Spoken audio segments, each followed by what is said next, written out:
membentuk. Jadi next.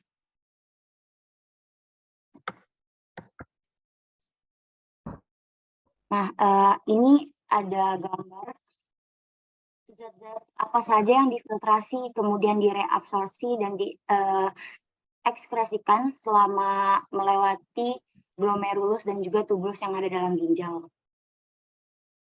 Jadi next.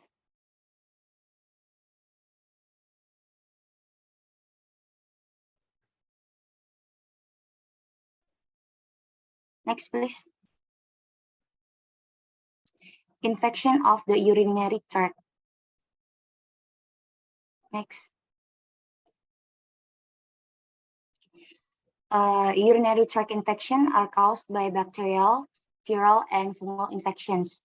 Urinary tract infections are most common in women than men.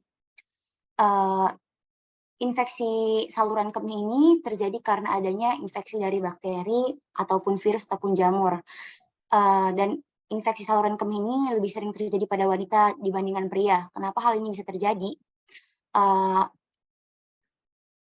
Hal ini tuh terjadi dikarenakan bentuk dari anatomi sistem urin wanita sendiri. Karena uretra wanita ini lebih pendek dibandingkan dari uretra pria, yang memudahkan sehingga bakteri ini mudah untuk migrasi ke sistem urin bagian atas atau upper of the urinary tract. Kemudian juga rektum wanita ini berada di dekat dengan uretra sehingga memudahkan bakteri untuk bermigrasi. Apalagi jika tidak mengelap sistem urinaria dengan benar, yaitu dari depan ke belakang. Kemudian pemakaian celana ketat juga dapat menimbulkan infeksi saluran kemih. Kemudian ada signs and symptoms atau tanda dan gejala. Pertama ada pain when voiding atau sakit saat berkemih. Kemudian ada persistent need to void atau terus merasa ingin berkemih, tapi saat berkemih itu urinnya yang keluar itu hanya sedikit atau bahkan tidak keluar. Kemudian ada pain at costovertebral angle. Jadi ketika dilakukan costovertebral angle ini terasa sakit. Nah, jika terasa sakit ini akan menandakan adanya infeksi pada ginjal atau pyelonephritis. Kemudian ada bladder or urethral spasm atau spasme pada kandung kemih atau uretra. Kemudian ada demam dan juga increase of white blood cells atau peningkatan white blood cells, sel darah putih. Peningkatan sel darah putih ini terjadi karena adanya infeksi. Kemudian jika infeksi ini terjadi di lower urinary tract bagian bawah, bisa di next.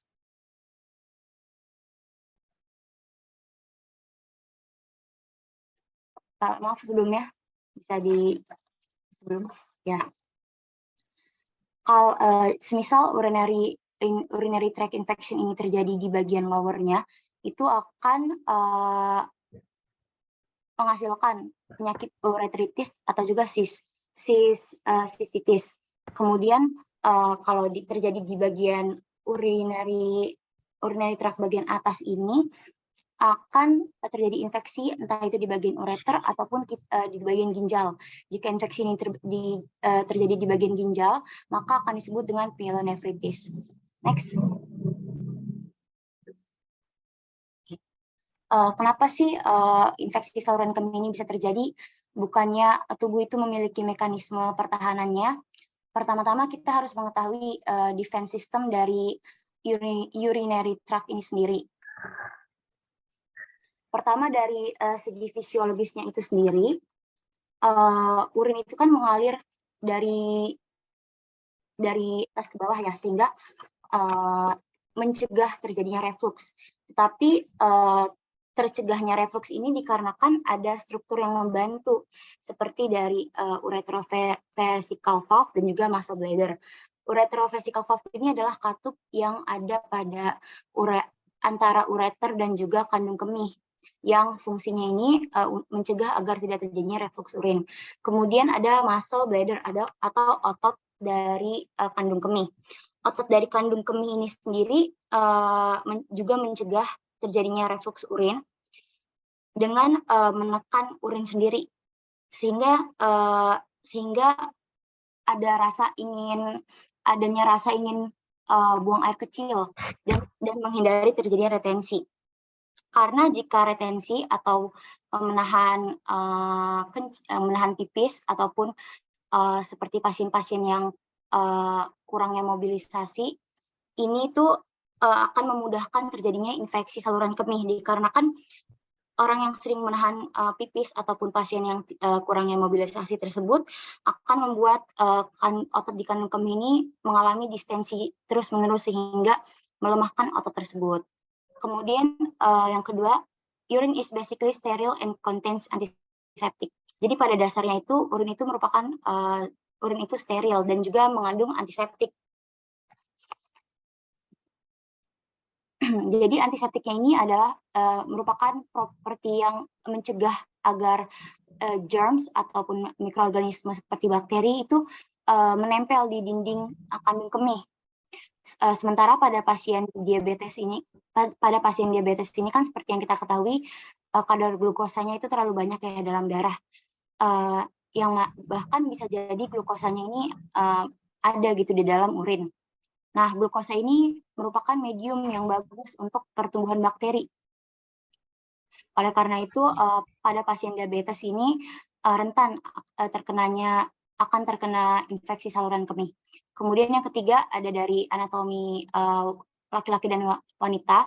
Kalau laki-laki sendiri ini memiliki kelenjar prostat, yang mana prostat ini nih dapat mensekresikan cairan antimikrobial, dan juga wanita memiliki normal flora atau bakteri baik seperti lactobacillus di daerah vagina, yang fungsinya ini membuat lingkungan sekitar itu menjadi asam sehingga mencegah invasi dari bakteri dari luar. Bisa di next. Causes of urinary tract infection. Pertama ada antibiotik. Penggunaan antibiotik ini sendiri beresiko dapat membunuh bakteri baik. Kemudian ada renal stones atau batu ginjal. Batu ginjal yang terdapat pada urinary tract ini dapat mengiritasi bahkan menginfeksi urinary tract itu sendiri.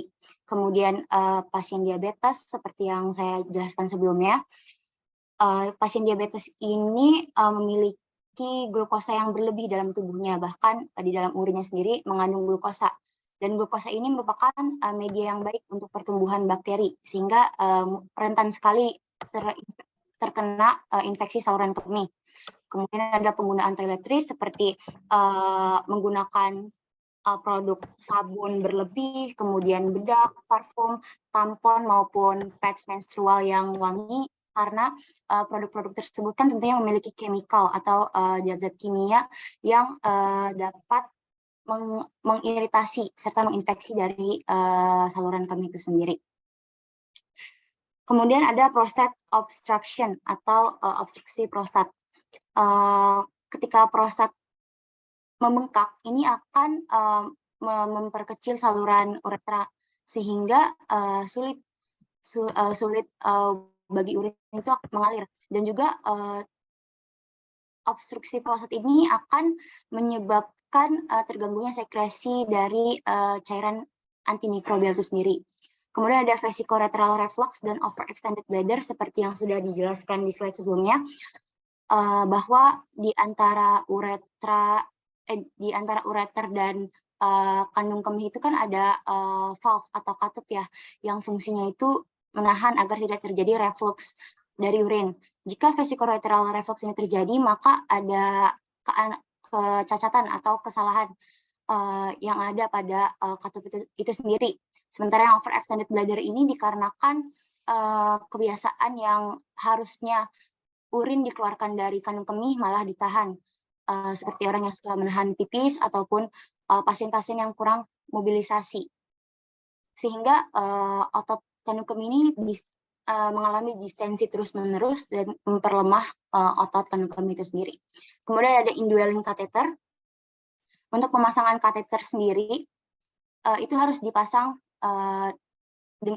secara benar-benar bersih, harus benar-benar steril ketika pemasangan kateter. Jangan sampai kateter itu dipasang masuk ke dalam urinary tract, tetapi sudah ada mikroorganisme seperti bakteri yang bisa membuat infeksi saluran kemih. Kemudian decreased immune system. Penurunan sistem imun sendiri ini memudahkan tubuh terserang infeksi, entah itu infeksi bakteri maupun jamur. Nah, di sini bisa dilihat jika urinary tract infection terjadi di lower urinary tract, maka akan terjadi sistitis atau infeksi pada kandung kemih. Kemudian ada uretritis, yaitu infeksi yang terjadi pada uretra. Kemudian jika urinary tract infection ini terjadi pada bagian upper atau atas dari urinary tract seperti ginjal, ini disebut dengan pyelonephritis. Bisa di next. Jadi bagaimana sih caranya supaya mengetahui adanya urinary tract infection? Pertama bisa dilakukan dengan urinalisis. Jadi di urinalisis ini adalah pengecekan urin. Di situ akan dicek white blood cells-nya dan juga bakteria. Kemudian ada kultur urin yang juga sama untuk mengakses bakteri. Kemudian ada sitoskopi, adalah prosedur yang dilakukan untuk mengkaji bagian dalam dari kandung kemih dan juga uretra. Bisa di next.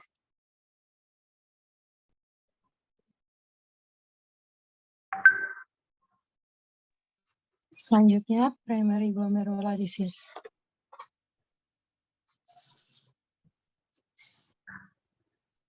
Glomerulonefritis akut. Glomerulonefritis merupakan suatu proses kompleks yang umumnya berkaitan dengan respon imun humoral maupun komediatif. Atau fisiologi dasar dari glomerulonefritis adalah di posisi kompleks antigen antibodi pada membran basal glomerular. Secara kasat mata, ginjal akan tampak membesar hingga 50%. Patologi akan terlihat infiltrasi sel polimerfonuklear dan edema pada sel ginjal.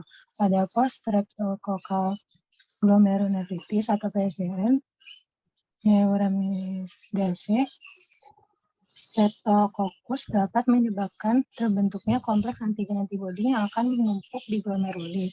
Hal ini akan memicu respon imun lebih lanjut dan pelepasan sitokin proinflamasi. Glomerulonefritis kronis. Glomerulonefritis kronis mungkin disebabkan oleh episode berulang dari glomerulonefritis akut, nefrosklerosis, hipertensi, hiperlipidemia, cedera tubular interstitial kronis, atau hemodinamik sklerosis glomerulus yang diperantarai. Ginjal mengecil hingga 1/5 ukuran normalnya. Sebagian besar terdiri dari jaringan fibrosa. Korteks menyusut menjadi lapisan setebal 1-2 mm atau kurang. Jaringan parut mendistorsi korteks yang tersisa, membuat permukaan ginjal kasar dan tidak teratur. Banyak glomerulus dan tubulus menjadi jaringan parut, dan cabang-cabang arteri renalis menebal. Hasilnya adalah kerusakan glomerulus parah yang mengakibatkan SCRD. Next. Sindrom nefrotis. Sindrom nefrotik dapat terjadi pada hampir semua penyakit ginjal, intrinsik penyakit, atau penyakit sistemik yang mempengaruhi glomerulus. Meskipun umumnya dianggap sebagai gangguan masa kanak-kanak, sindrom nefrotik memang terjadi pada orang dewasa, termasuk orang tua. Penyebab termasuk glomerulonefritis kronis, diabetes mellitus dengan interkapilari glomerulosklerosis, amyloidosis ginjal, lupus eritematosus sistemik, multiple myeloma, dan trombosis vena ginjal. Sindrom nefrotik ditandai dengan hilangnya plasma protein, terutama albumin dalam urin. Meskipun hati mampu meningkatkan produksi albumin, tapi tidak dapat menjaga dengan hilangnya albumin setiap hari melalui ginjal.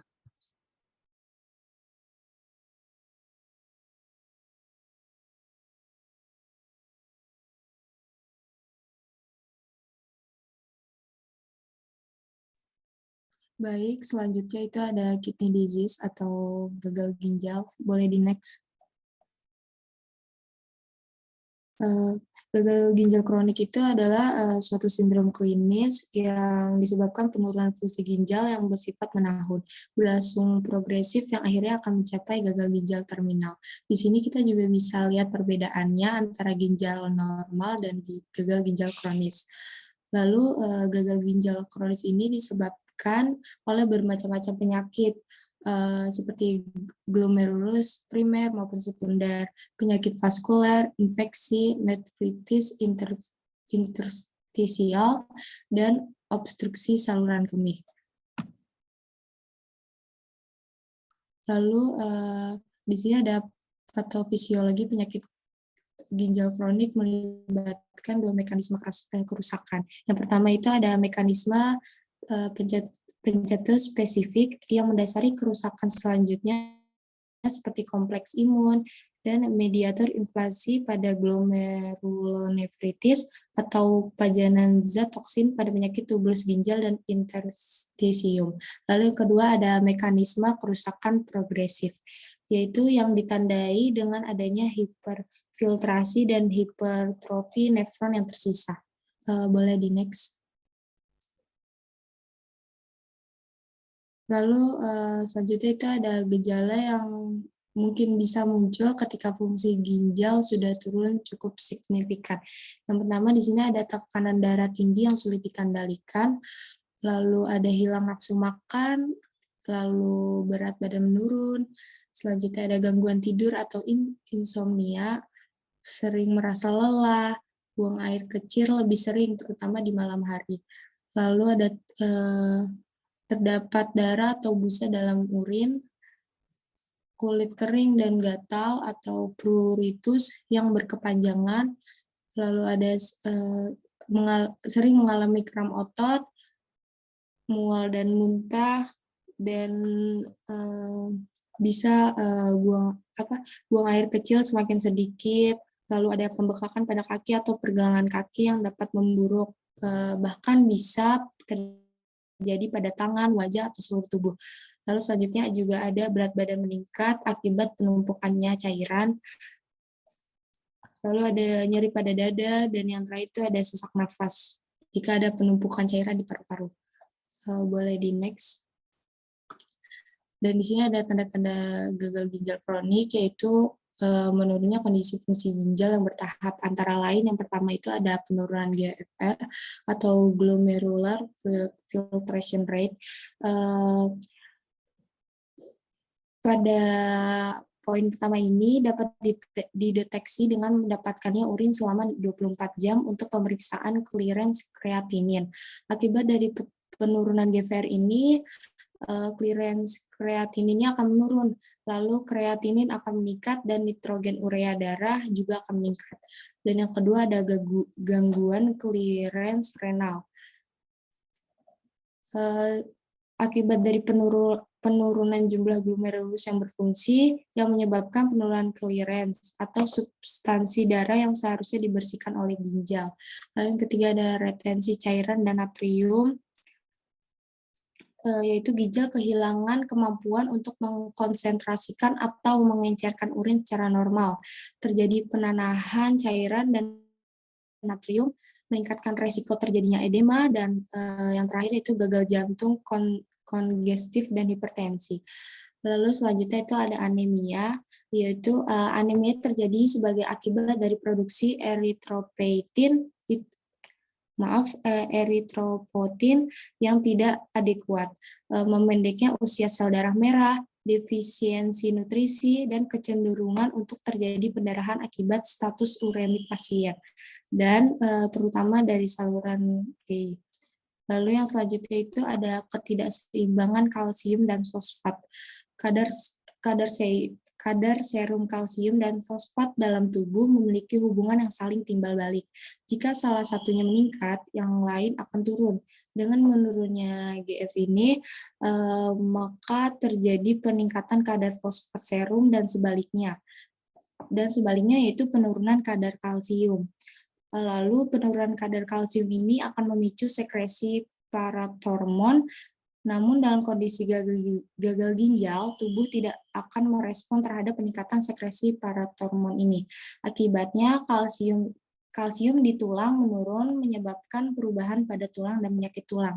Dan yang terakhir yaitu ada penyakit tulang uremik atau osteodystrofi, yaitu akan terjadi dari perubahan kompleks kalsium, fosfat, dan keseimbangan paranormal. Bisa di next.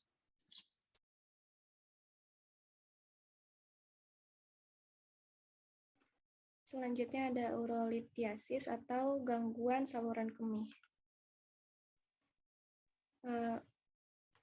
Urolithiasis atau adanya batu kalkuli di traktus urinarius. Batu terbentuk dari traktus urinarius ketika konsentrasi substansi tertentu seperti kalsium oksalat, kalsium fosfat, dan asam urat meningkat. Batu yang terbentuk dalam saluran kemih sangat bervariasi.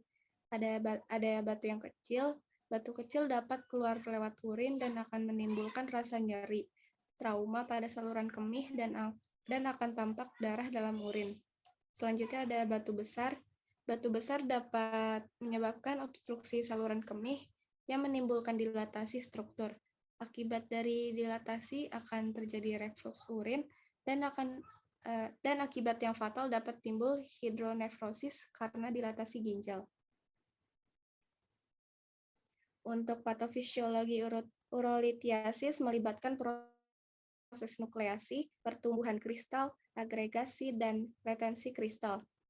Proses pembentukan batu tergantung pada volume urin, konsentrasi ion kalsium, fosfat, oksalat, dan natrium.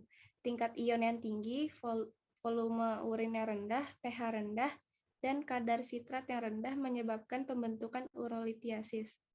Untuk tahapan yang pertama yaitu ada nukleasi. Nukleasi merupakan pembentukan kristal padat dalam larutan.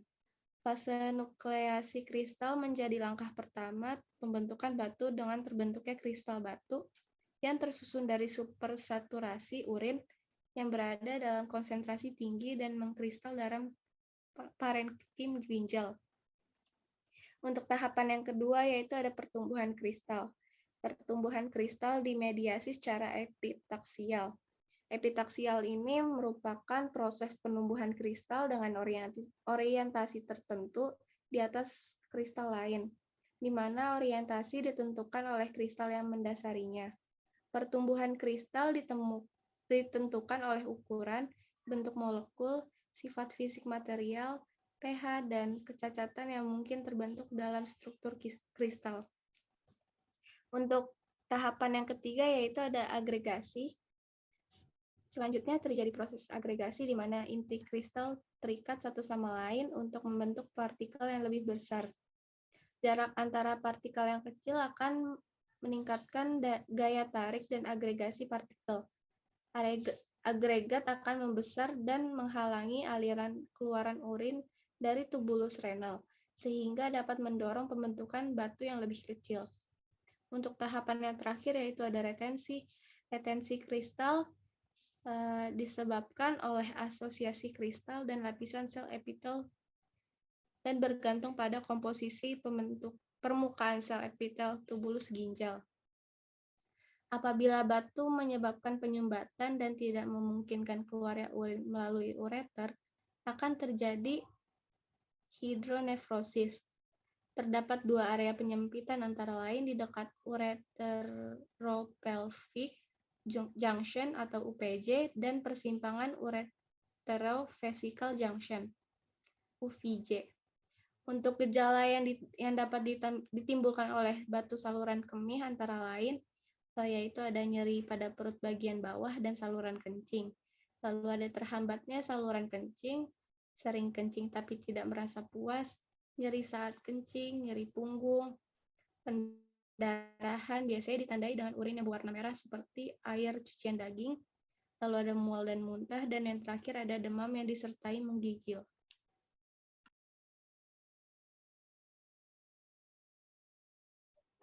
Genitourinary trauma.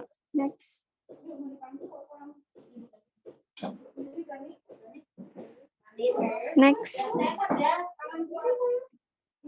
Trauma ginjal. Patofisiologi trauma ginjal tidak sepenuhnya dipahami.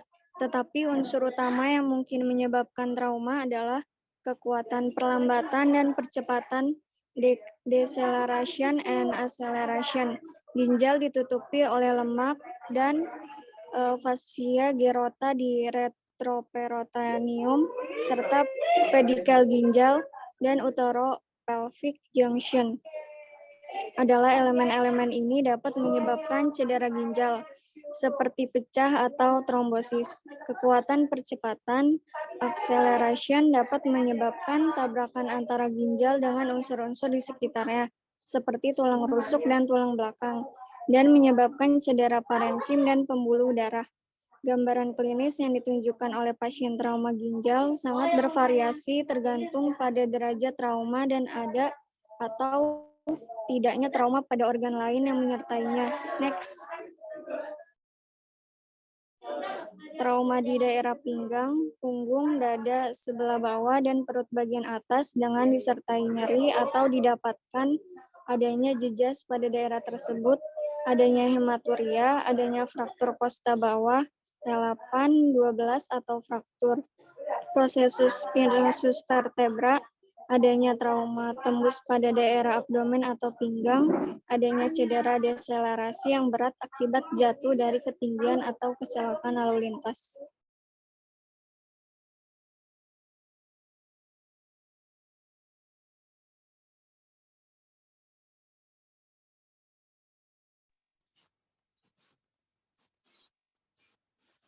Next, konsep asuhan keperawatan, pengkajian. Pengkajian pada klien gagal ginjal kronis sebenarnya hampir sama dengan klien gagal ginjal akut. Namun di sini pengkajian lebih penekanan pada support system untuk mempertahankan kondisi keseimbangan dalam tubuh. Dengan tidak optimalnya atau gagalnya fungsi ginjal, maka tubuh akan melakukan upaya kompensasi selagi dalam batas ambang kewajaran.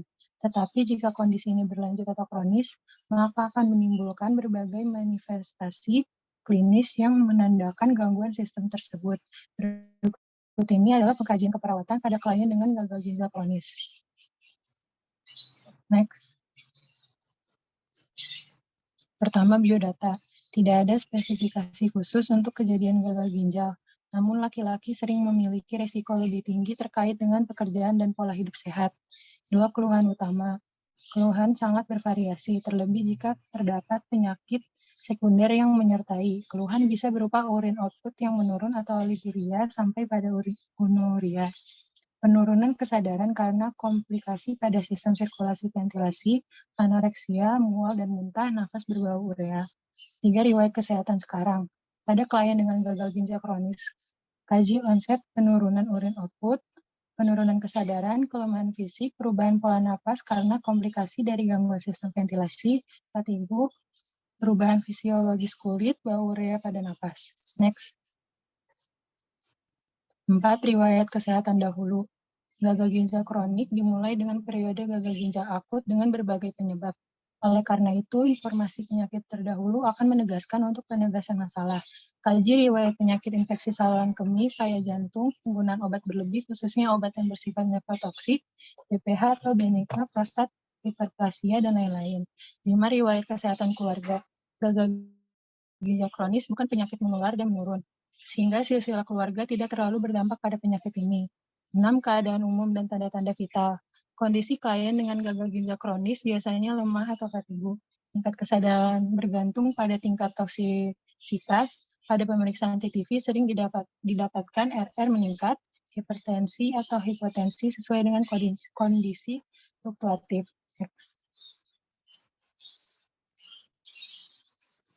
Next. 7. Sistem pernapasan.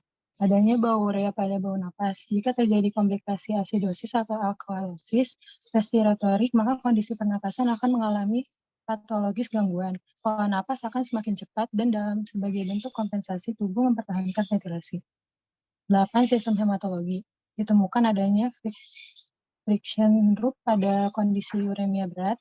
Selain itu, biasanya terjadi tekanan darah meningkat, akal dingin, CRP 3 detik, palpasi jantung, nyeri dada, dyspnea, gangguan irama jantung, dan gangguan sirkulasi lainnya.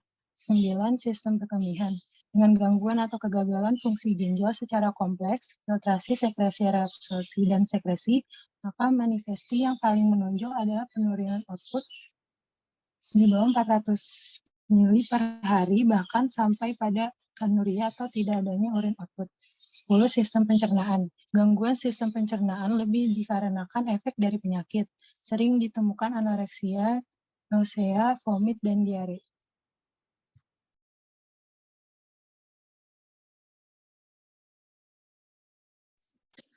Baik, lalu selanjutnya ada diagnosa keperawatan pasien gagal ginjal.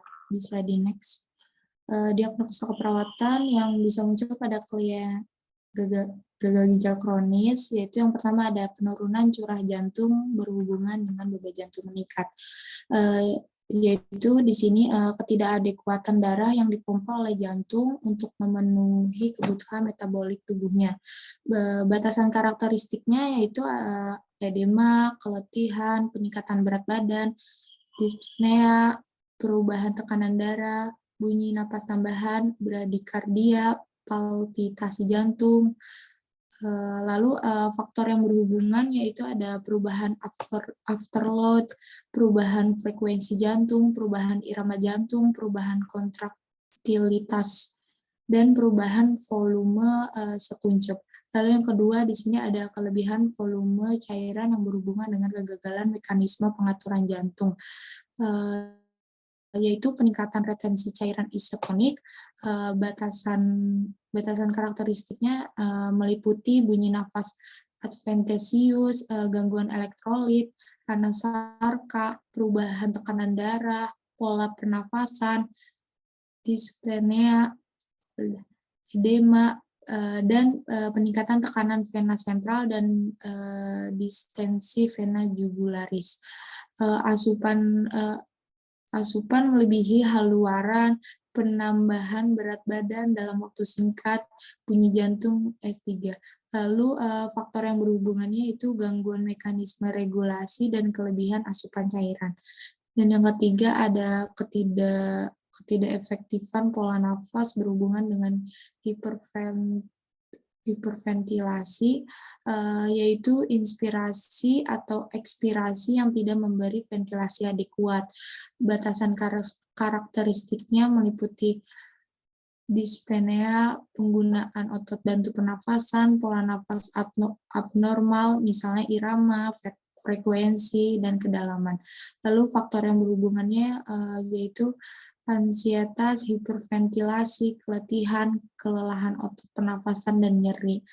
Lalu yang keempat ada ketidakseimbangan nutrisi kurang dari kebutuhan tubuh berhubungan dengan faktor biologis, yaitu di sini yang tidak cukup untuk memenuhi kebutuhan metaboliknya.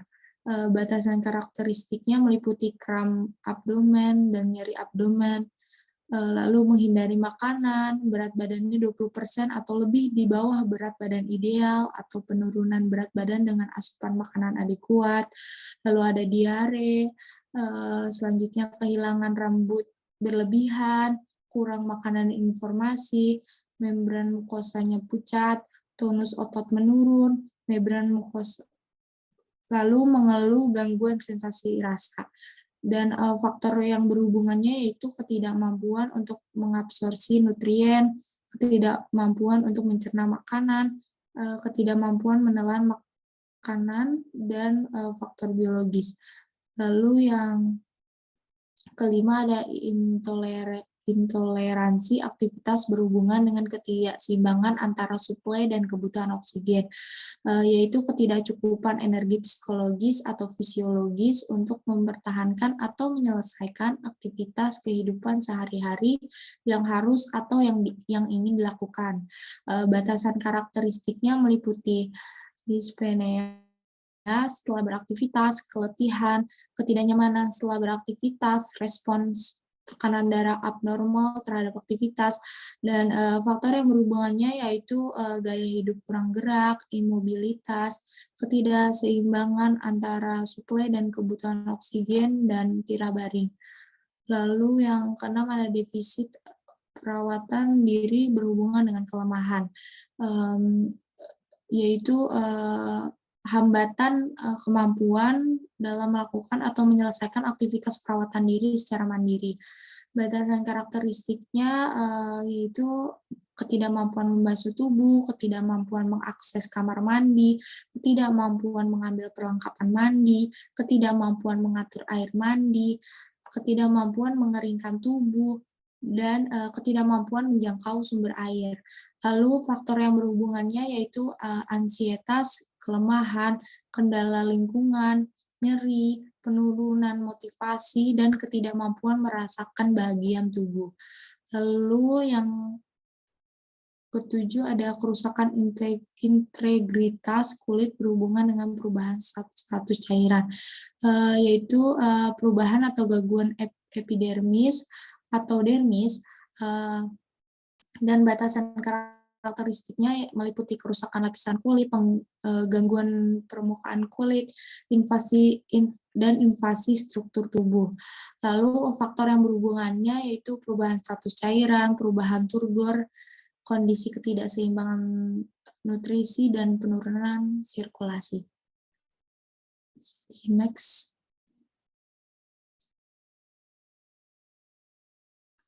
Selanjutnya ada intervensi. Di sini kelompok memberikan contoh untuk defisit volume cairan berhubungan dengan fase diuresis dari gagal ginjal akut, dengan tujuan setelah diberikan asuhan keperawatan, pasien mampu mempertahankan status volume cairannya dan defisit volume cairan tidak terjadi. Dengan kriteria hasil, dehidrasi menurun, turgor kulit normal, klien tidak mengeluh pusing, membran mukosa lembab, turgor kulit normal, TTV dalam batas normal, CRT atau terapi resinkronasi jantung kurang dari 3 detik, urin lebih dari 600 ml per hari, laboratorium nilai hematokrit dan protein serum meningkat, dan kreatinin menurun. Di sini intervensinya yaitu yang pertama ada monitoring status cairan, turgor kulit membran mukosa, urin output. Jumlah dan tipe cairan pengganti ditentukan dari keadaan status cairan. Penurunan volume cairan mengakibatkan penurunan produksi urin. Monitoring yang ketat pada produksi urin kurang dari 600 ml per hari karena merupakan tanda-tanda terjadinya shock hipovolemik. Lalu yang kedua ada auskultasi tekanan darah dan timbang berat badan. Hipotensi dapat terjadi pada hipovolemik, perubahan berat badan sebagai parameter dasar terjadinya defisit cairan. Yang ketiga yaitu ada programkan untuk dialisis. Program dialisis akan mengganti fungsi ginjal yang terganggu dalam menjaga keseimbangan cairan tubuh. Lalu ada kaji warna kulit, suhu, sianosis, nadi perifer, dan diaforesis secara teratur. Ini dilakukan untuk mengetahui adanya pengaruh peningkatan tahanan perifer. Lalu yang terakhir ada kolaborasi, pertahankan pemberian cairan secara intravena. Jalur yang paten penting untuk pemberian cairan secara tepat dan memudahkan perawat dalam melakukan kontrol intake dan output cairan.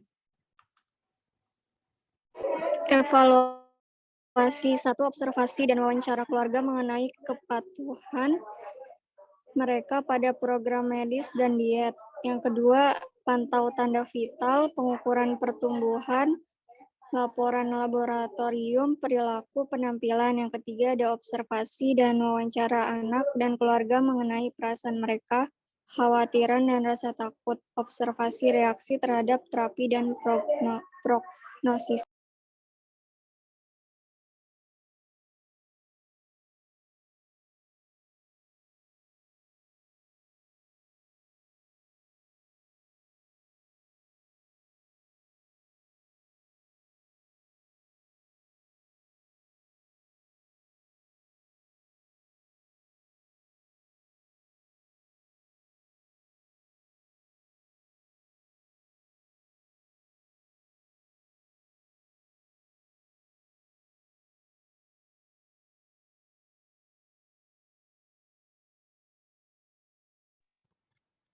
Baik, terima kasih kepada kelompok 7 yang telah memaparkan presentasinya pada hari ini. Untuk teman-teman yang ingin bertanya bisa menggunakan fitur raise hand yang telah disediakan. Untuk teman-teman yang ingin bertanya dipersilakan.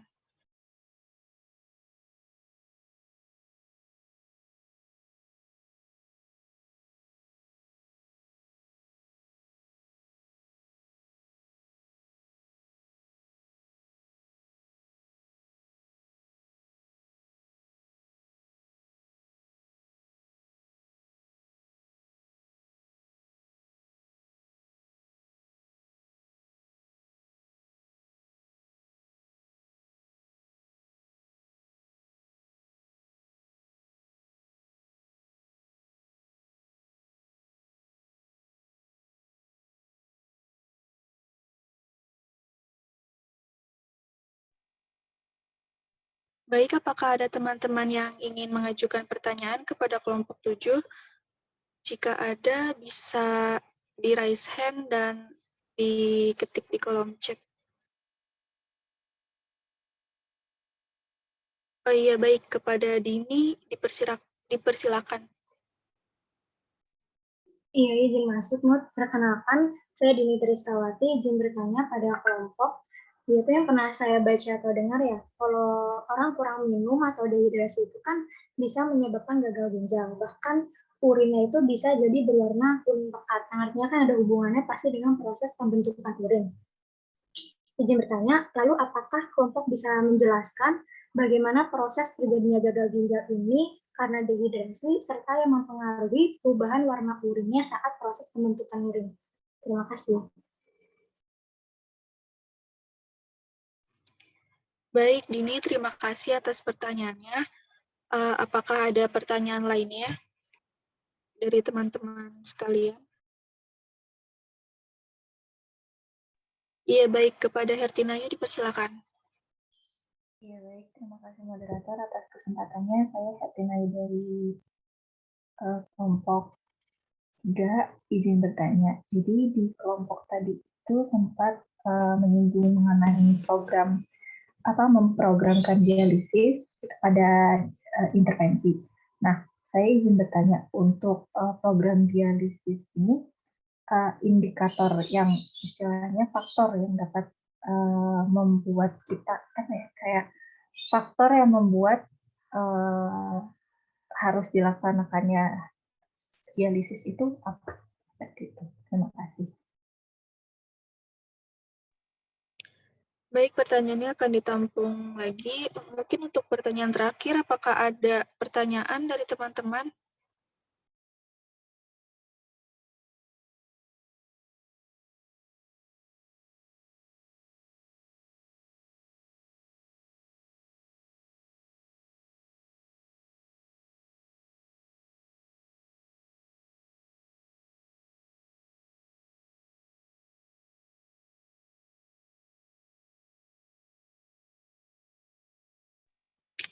Baik, jika sudah tidak ada pertanyaan, untuk kelompok 7 bisa dipersilakan untuk menjawab.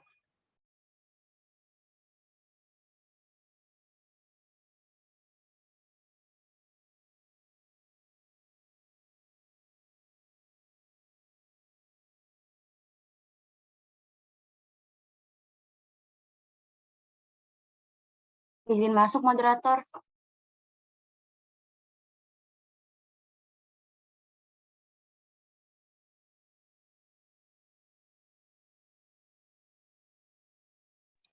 Iya, baik, dipersilakan. Ya, kalau dari kelompok 7, izin menjawab pertanyaan Nayu tadi ya. Nah, tadi katanya program dialisis kan ada intervensi, lalu faktor apa sih yang harus, atau faktor atau indikator apa sih yang harus dilakukan, faktor apa yang membuat harus dilakukan dialisis, seperti itu ya, ya. Jadi kalau dialisis itu sendiri kan itu ada merupakan prosedur cuci darah ya. Kalau untuk faktornya sendiri itu ketika dialisis itu dilakukan ketika ginjal tidak lagi berfungsi dengan baik. Karena pada dasarnya kan ginjal itu adalah organ yang membersihkan darah ya, yang menyaring kotoran serta membuang sampah, kelebihan cairan maupun ion. Nah, dilakukannya dialisis ini adalah ketika ginjal itu sudah tidak lagi berfungsi dengan baik. Dikarenakan tubuh kita ini perlu setiap saat ini perlu darah itu disaring di tubuh kita. Jika ginjal tidak lagi berfungsi dengan baik, maka bisa dilakukan prosedur cuci darah atau dialisis. Mungkin kurang lebihnya seperti itu. Jika ada yang ingin ditambahkan dari teman-teman kelompok 7, dipersilahkan.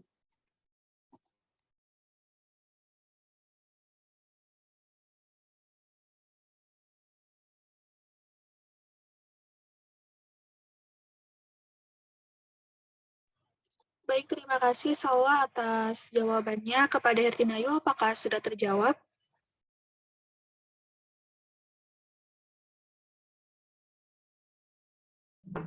Izin moderator sudah cukup terjawab, terima kasih. Baik, untuk pertanyaan selanjutnya dari Dimitri Stawati kepada kelompok 7, dipersilakan untuk menjawab.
Izin menjawab pertanyaan dari Dimitri Stawati.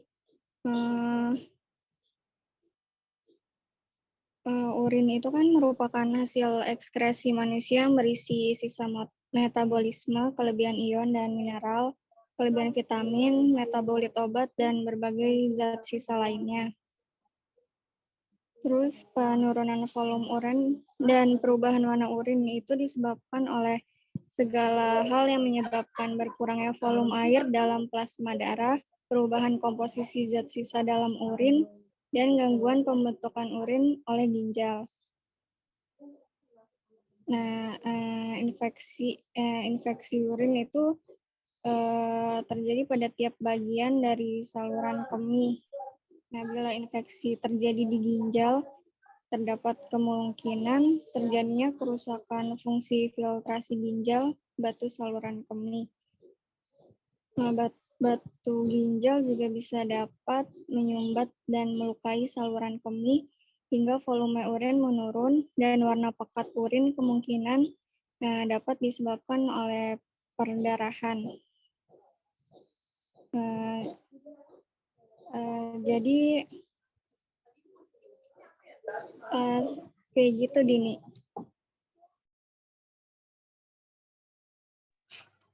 Baik, Kristi, terima kasih atas jawabannya. Kepada Dini, apakah pertanyaannya telah terjawab?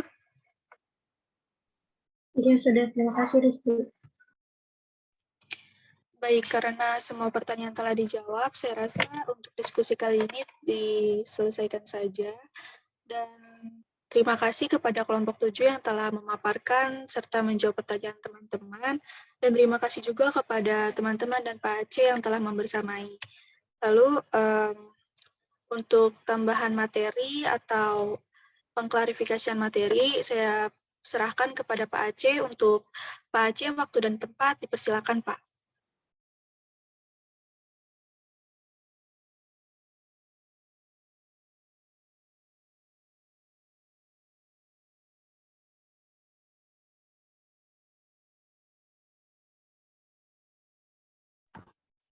Terima kasih.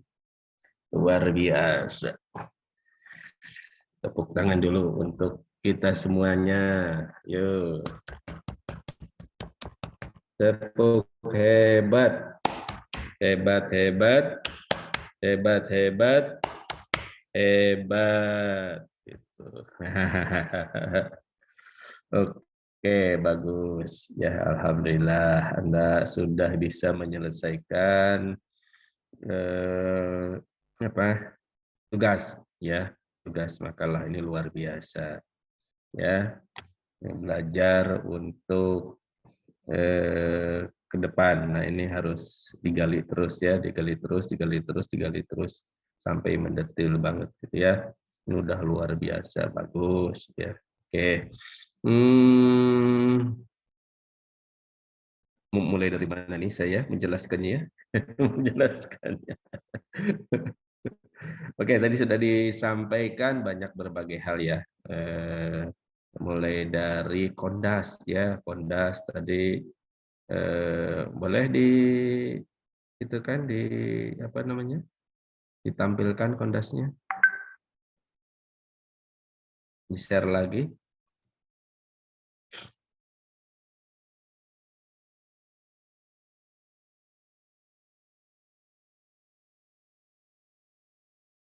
Oke.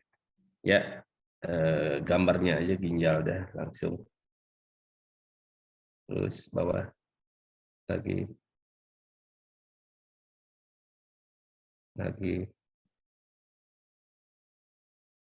bolehlah ini anatomi ginjal ya.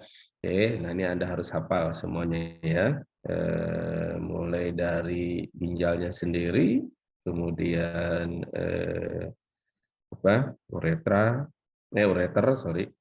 Kemudian kandung kemih dan uretra, 4 unsur itu ya.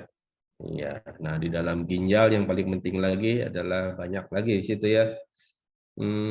Nefronnya sendiri ya, nefronnya sendiri itu ada alur urin tuh ya, ada alur urin ya, alur urin mulai dari pembentukan urin ya, mulai dari pembentukan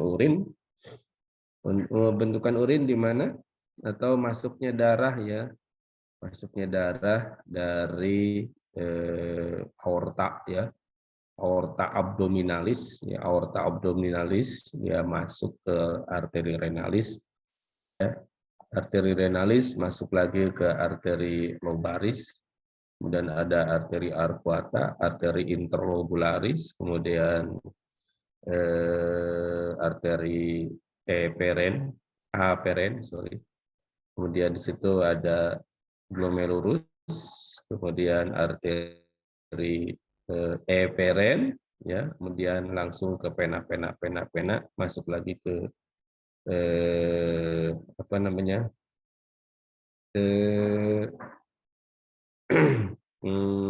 aorta pena ya, pena cava inferior ya, pena cava inferior, dan langsung masuk ke jantung. Nah, kalau secara singkat ya, itu ada pembersihan ya, jadi fungsi ginjal ini membersihkan seluruh komponen yang tidak diperlukan lagi ya, seluruh komponen yang tidak diperlukan lagi oleh tubuh. Betapa pentingnya ya ginjal ini. Oke, betapa pentingnya. Itu ada prosesnya di situ ya. Kalau di paru-paru itu hanya membuang CO2 aja. Ya, tapi ginjal berbagai unsur. Ya, berbagai unsur. Makanya yang Anda makan tolong dibatasi. Ya, dibatasi. Kenapa? Kasihan ginjalnya. Ya, kasihan ginjalnya gitu. Ya. Kenapa? Harus membuangnya. Ya. Iya. Kalau misalkan jangan jauh-jauh deh minum teh botol ya. Teh botol ya kalau tiap hari ini akan mengganggu ginjal. Ya, kenapa mengganggu? Akan merusak ginjal. Kalau misalkan dekolgin tiap hari juga atau 2 hari sekali, nah ini juga akan merusak ginjal. Atau pada wanita biasanya ingin kulitnya bagus ya, minum vitamin E terus misalkan, nah ini juga akan merusak ginjal. Ya, jadi sesuatu yang secara terus-menerus dimakan secara terus-menerus, ini akan merusak ginjal. Kecuali nasi ya, kalau nasi akan merusak pankreas gitu ya, lain lagi gitu Mbak ya. Ya, oke. Jadi betapa pentingnya ya, betapa pentingnya. Oke. Apa namanya? Ginjal ini ya. Ya, Anda mumpung masih muda, ya mumpung masih bagus ginjal Anda, mulai dari saat ini Anda harus membatasi makanan-makanan yang tidak baik. Ya, misalkan alkohol, soda, yang soda-soda, minyak-minyak, ini Anda juga harus membatasi. Ya, kenapa?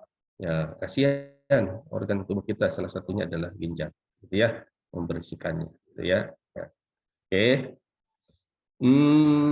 Nah, salah satu fungsional ginjal yang paling penting sekali di situ adalah nefron. Ya, adalah nefron. Ya, nefron mulai dari apa namanya? Mulai dari glomerulus ya. Ya, mulai dari glomerulus. Nah, di situ terjadi proses filtrasi ya. Itu mulai terjadi proses filtrasi. Ya, proses filtrasi nanti kemungkinan akan masuk ke apa namanya? Kapsula Bowman ya. Ya, kapsula Bowman itu kemudian masuk lagi ke ductus proximal ya. Kemudian masuk lagi ya ductus ya. Ductus atau lobus?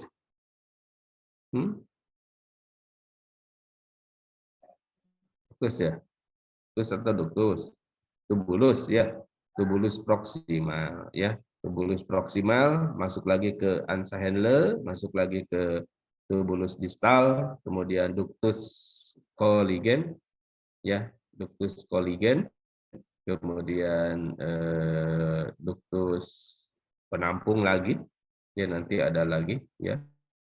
Kemudian masuk ke kalik minor, kalik mayor, kemudian ke pelvis, ya uretra dan lain sebagainya. Oke, jadi ada alur itu. Nah, kalau ada hambatan di saluran itu, maka potensial akan terjadi gangguan. Ya, oke. Bagaimana sih proses terjadinya filtrasi? Nah, penting ya untuk filtrasi ini. Ya, filtrasi ini penting untuk menjaga keseimbangan atau homeostasis. Ya, homeostasis apa? Homeostasis segala seluruhnya. Ya, yang utama adalah tekanan darah. Ya, tekanan darahnya harus dipertahankan secara terus-menerus ya di batas normal. Ya, antara 100 sampai 120. Ya, antara 100 sampai 120.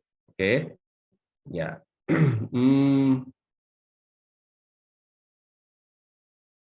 Bagaimana proses terjadinya filtrasi? Nah, ini untuk filtrasi, untuk terjadinya filtrasi itu harus ada kenormalan. Satu, tekanan darahnya harus normal. Ya. Oke, tekanan darahnya harus normal. Yang kedua, viskositasnya. Viskositas apa? Viskositas darah atau kekentalan darah. Ya, kekentalan darah ini sangat mempengaruhi. Yang ketiga adalah jumlah nefronnya. Ya, jumlah nefronnya. Jumlah nefron di ginjal berapa? Satu ginjal. Ya, satu ginjal kurang lebih 2 juta. 2 juta atau 1 juta?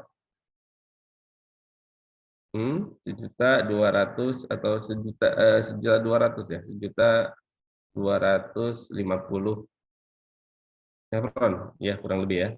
Ya, nanti dicek lagi ya. 1.250 nefron. Oke, kalau kali 2 berarti 2.500.000 nefron dari 2 ginjal ini. Nah, ini Anda harus dipertahankan jumlahnya itu. Ya. Jumlah apa? Jumlah nefronnya sampai tua. Nah, kalau jumlah nefronnya bagus, tetap jumlahnya tetap, nah maka akan pembersihan apa? Pembersihan sampah-sampah akan bagus. Tapi kalau berkurang bagaimana? Akan terganggu. Tuh ya, akan terganggu. Nah, sekarang tekanannya berapa sih? Tekanan untuk terjadinya filtrasi ya dalam batas normal. Ya antara 100 sampai 120. Apanya? Sistolnya. Gitu ya, sistolnya. Diastolnya bagaimana? Ya sangat mempengaruhi juga, ya harus normal juga. Ya. Ya, oke. Nah, tekanan hidrostatik sangat mempengaruhi atau tensi itu sangat mempengaruhi. Ya, tadi ditanyakan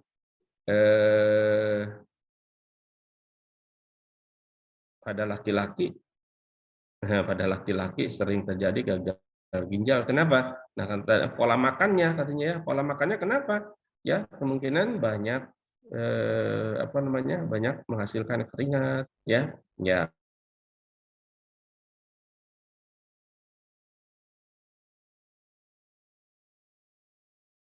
ya 125 mil ya, 125 mil ya per detik ya, atau 180 liter per 24 jam untuk filtrasinya ini.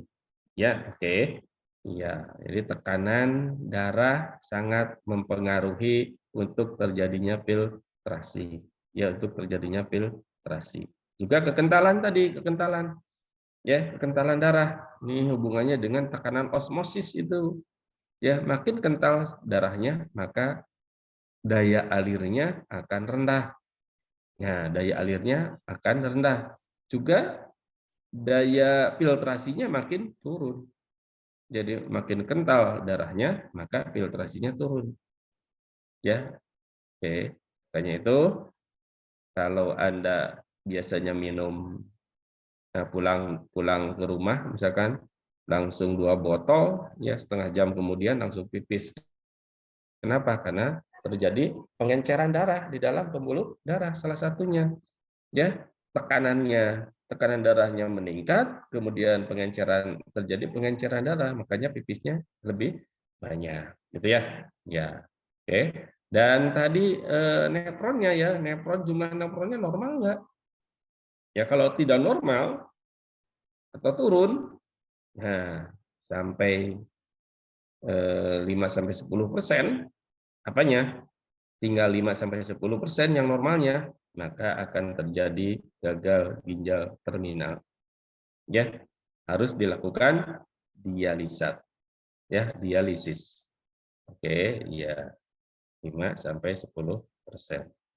Ya, 5-10, apalagi kalau sudah 5% gitu ya. 5% dari 1,5 liter berapa? 5%-nya. 1 liter itu 1.000 ya, 1.500. Terus kalau 1,5 liter, ya berarti dalam 24 jam tinggal 5%-nya berapa? Ya, berarti kurang lebih sekitar 75 cc per 24 jam pipisnya. Ya, sedangkan normalnya kita pipisnya kurang lebih berapa? Tadi 180 cc. Ya, 180 cc. Tadi disampaikan 99%-nya diserap. Ya, 99%-nya diserap lagi oleh tubulus. Ya, 99% diserap. Nah, tinggal 1%. Ya, tinggal 1% yang diekresinya. Ya, tinggal 1% yang dibuang ke urin. Gitu ya, dalam 24 jam. Kalau Anda tidak percaya, Anda ukur tiap hari pipis ke baskom. Ya, diukur tiap hari. Ya, berapa banyak pipis yang Anda buang ya sehari semalam. Ya, kalau di rumah, lagi di rumah ya. Ya, pipis, ya tampung, diukur, pipis lagi, tampung, diukur gitu ya. Ya. Oke, boleh. Ya. Oke, jadi rata-ratanya kurang lebih 180 liter per 24 jam atau 125 cc per detik. Ya, ini pipis ini, filtrasi ini. Ya, tadi 99% diserap lagi. Ya, di mana saja, gitu ya. Ya, di mana saja? Ya, oke. Di tubulus distal, di tubulus proksimal itu sekitar 58% air diserap, direabsorpsi. Ya, di ansa Henle sekitar 18% diserap lagi. Di tubulus distal sekitar berapa tuh? 23%-an. Ya. Ya.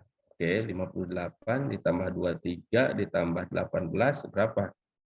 Ya, ya. Ada nggak 99%? Jadi tinggal 1%-nya. Gitu ya. Ya, oke. Jadi apa namanya? Anda harus paham betapa pentingnya ginjal ini. Ya, betapa pentingnya ginjal ini. Ya, Anda harus pelihara sampai tua, sampai tua, sampai tua, sampai tua. Ya, kenapa? Ini yang diekskresikan banyak banget ini.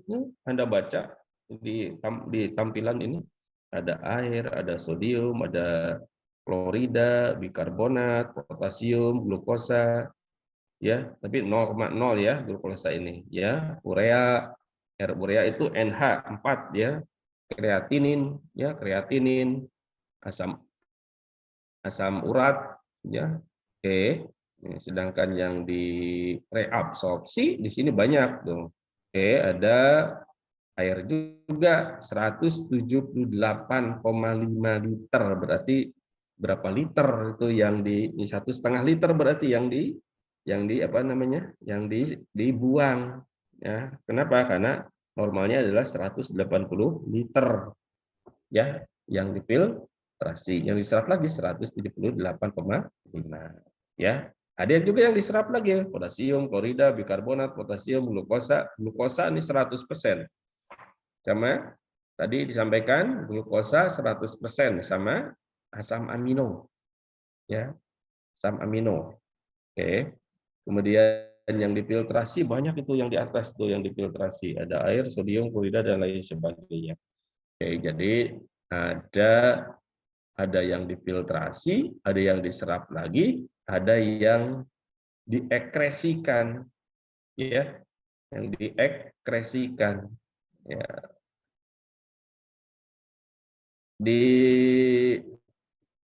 disekresikan, ya. Ada lagi yang disekresikan. Oh, yang disekresikan itu yang dimasukkan kembali. Itu yang C itu tulisannya C itu. Yang C, nah itu dimasukkan ke tubulus. Ya, ada tulisan C dan tanda panah, itu adalah yang disekresi. Ya, yang B itu yang direabsorpsi. Kalau yang A itu yang difiltrasi. Ya, yang difiltrasi. Oke, ya. Itu dia. Ya, jadi ada proses di nefron ini ada 3. Ya, satu adalah filtrasi, yang kedua adalah reabsorpsi, yang ketiga adalah sekresi. Yaitu A, B, C. Sedangkan ekresi di mana? Jadi di mana itu? Di tubulus, di ductus Koligen. Ya, ya, di ductus Koligen. Oke, di ductus Koligen. Oke. Ya. Ya, lanjut. Ada yang tanyakan dulu tentang anatomi fisiologi, silakan.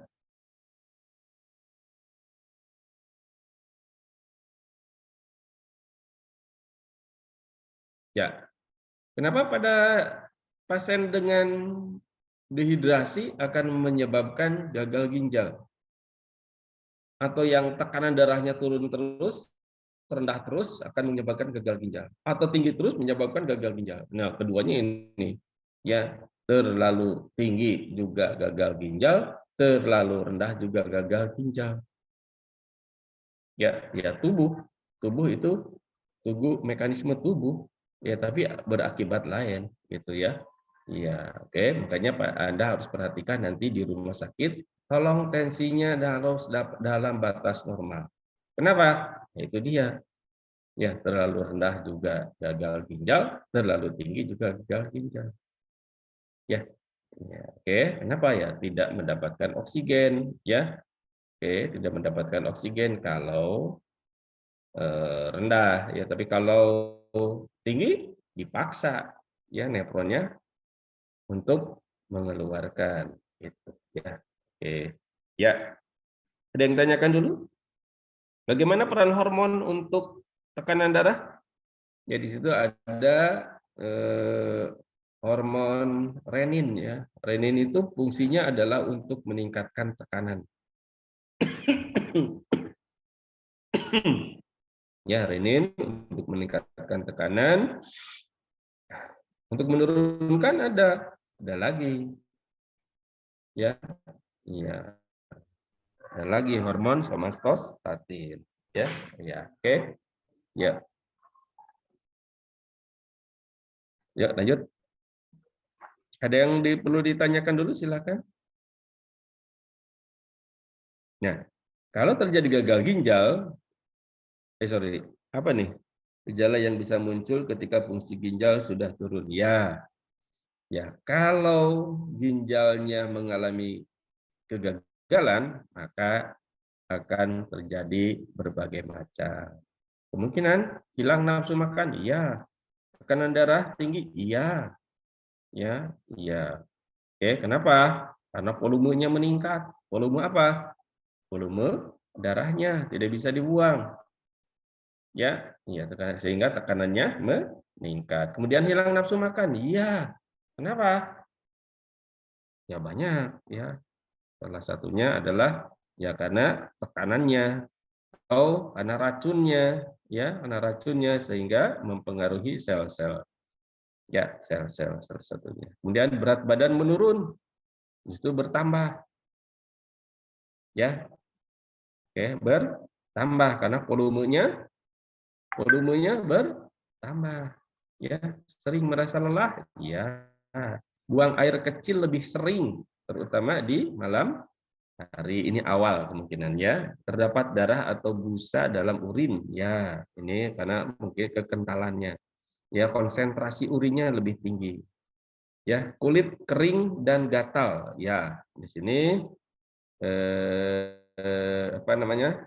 Karena akan menghasilkan natrium, ya. Natriumnya tersisa di dalam tubuh meningkat, kemudian kalsiumnya juga meningkat, ya, keluar ke kulit, ya, sehingga menimbulkan gatal. Ya, salah satunya. Oke, kalsium, kalium, natrium juga ya, ya bisa. Dan NH juga bisa. Ya, napas juga bau, biasanya napas bau apa? Bau urin. Ya, sering mengalami kram otot ya karena banyak elektrolitnya terganggu, yang meningkat gitu ya. Apanya? Kaliumnya terutama. Ya, kaliumnya meningkat lebih dari 7. Ya, lebih dari 7. Mual dan muntah ya. Ya. Karena adanya peningkatan tekanan ya baik di otak maupun di dalam tubuh yang lainnya. Ya, lanjut.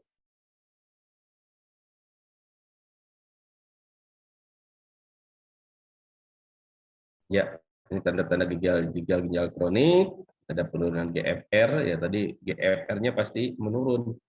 Ya, kalau mungkin kalau masih 75% atau 50% masih bisa kompensasi ya. Ya, masih ada bisa kompensasi. Kenapa? Belum dimaksimalkan fungsinya. Fungsi nefronnya. Ya, misalkan tinggal 1200 1250 lagi. Ya, sorry,